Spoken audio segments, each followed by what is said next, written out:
Praise the lord.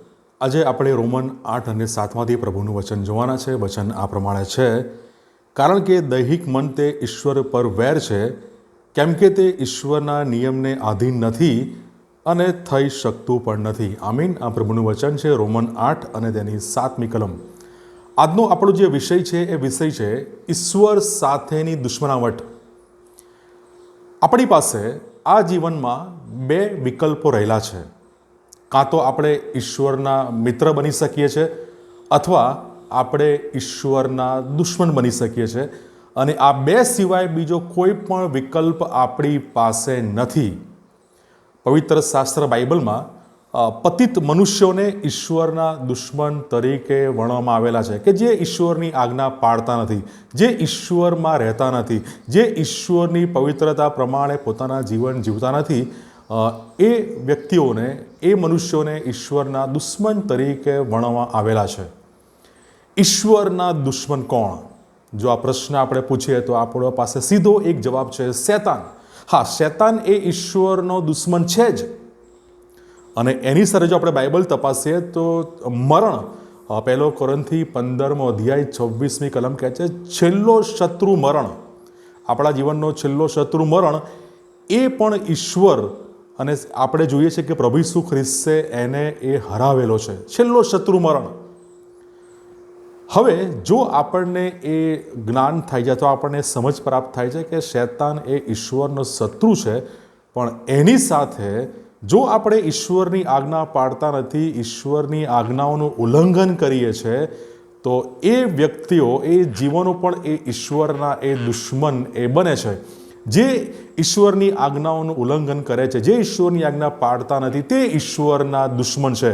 અને એની સાથે પાપ આપણને ઈશ્વરની વિરુદ્ધ એ બંધ કરવાનું એ શીખવે છે. અને કલોસી 1 અને 21 આપણે જોઈ શકીએ છીએ કે દુષ્ટ કર્મોથી તમારા મનમાં તેમના વેરીઓ હતા. કોણ ઈશ્વરનો વેરી થાય? કોણ ઈશ્વરનો દુશ્મન થાય? સૌથી પહેલી બાબત, જો આપણે દુષ્ટ કર્મોમાં આપણા જીવન એ પસાર કરીએ છીએ તો આપણે ઈશ્વરના વેરીઓ બનીએ છીએ. કલોસી 1 અને 21 કહે છે, દુષ્ટ કર્મોથી તમારા મનમાં તેમના વેરીઓ હતા. પહેલી બાબત, જેઓ દુષ્ટ કર્મો કરે છે તેઓ ઈશ્વરના શત્રુ એ જાહેર થાય છે. બીજી બાબત, જો આપણો પ્રભુ ઈસુ ખ્રિસ્ત દ્વારા ઈશ્વર સાથે એ સમાધાન થયું નથી, મિલાપ થયું નથી, તો આપણે ઈશ્વરના શત્રુ આપણે બનીએ છીએ. અને આ બાબત આપણને રોમન 5 અને 10માં આપણને એ સ્પષ્ટ ત્યાં જણાવવામાં આવેલી છે.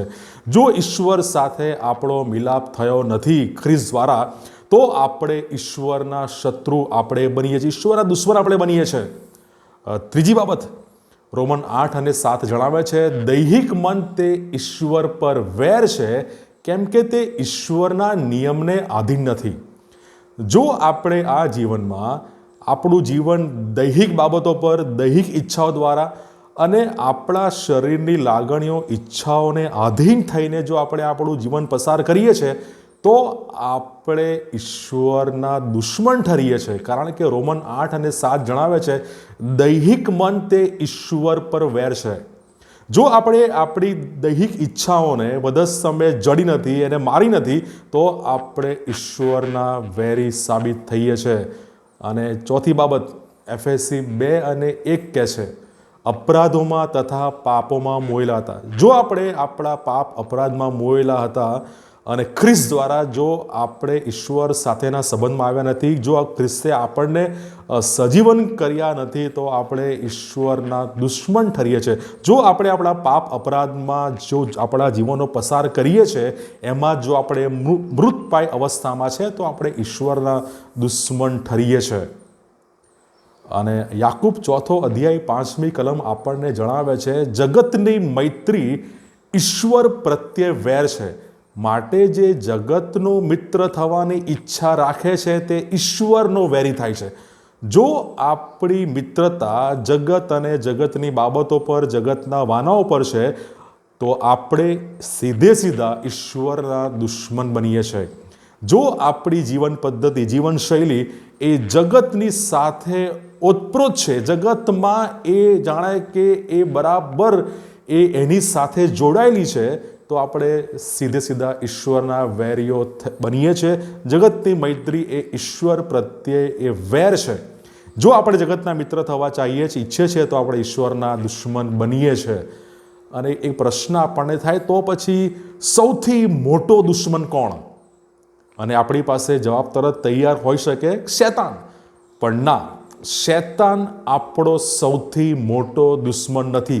કદાચ આ વાક્ય સાંભળીને આપણને આશ્ચર્ય લાગે, આપણને સરપ્રાઈઝ થાય, પણ શૈતાન એ આપણો સૌથી મોટો દુશ્મન નથી.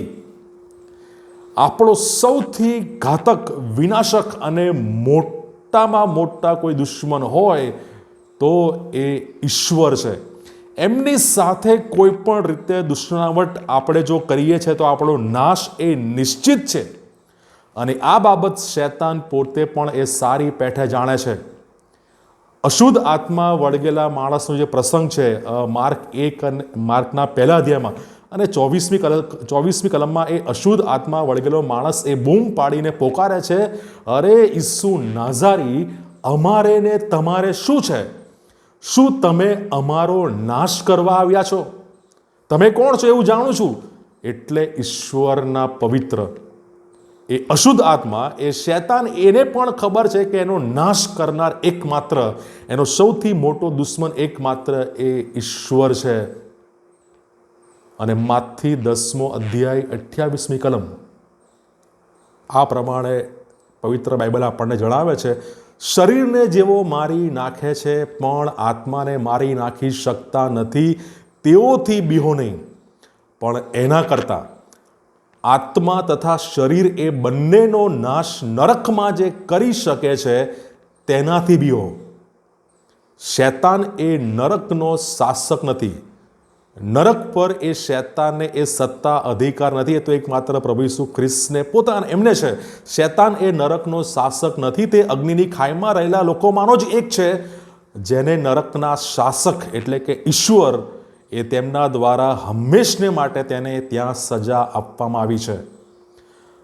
નરક, અને એ નરકમાં શરીર અને આત્માનો નાશ જે કરે છે એ તો છે ઈશ્વર પોતે, પ્રભુ ઈસુ ખ્રિસ્ત પોતે.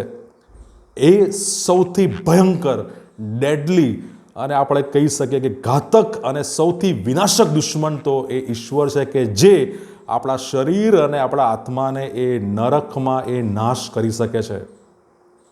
માટે ઈશ્વર એ બહુ જ ઘાતક, વિનાશક, ડેડલીએસ્ટ એ દુશ્મન, એ એનિમી છે.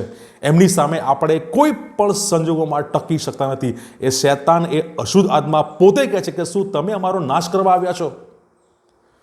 તો ઈશ્વરના આપણે કાં તો મિત્ર બની શકીએ છીએ અથવા આપણે દુશ્મન બની શકીએ છીએ. આ બેમાંથી એક જ વિકલ્પ આપણી પાસે છે. અને ઈશ્વરના દુશ્મન બનવું એટલે નરકમાં શરીર અને આત્મા બંનેનો નાશ. પણ જો આપણે પ્રભુ ઈસુ ખ્રિસ્ત દ્વારા ઈશ્વર સાથે સમાધાનમાં આવીએ છીએ, ઈશ્વર સાથેના મિલાપમાં આવીએ છીએ, જો આપણે આપણા પાપ અપરાધ કબૂલ કરીએ અને જો આપણે આત્મિક બાબતો પર લક્ષ્ય રાખીએ, જગતની મૈત્રી આપણે મૂકી દઈએ અને ઈશ્વરની આજ્ઞાઓ પાડીએ, તો આપણે ઈશ્વરના મિત્ર બની શકીએ છીએ.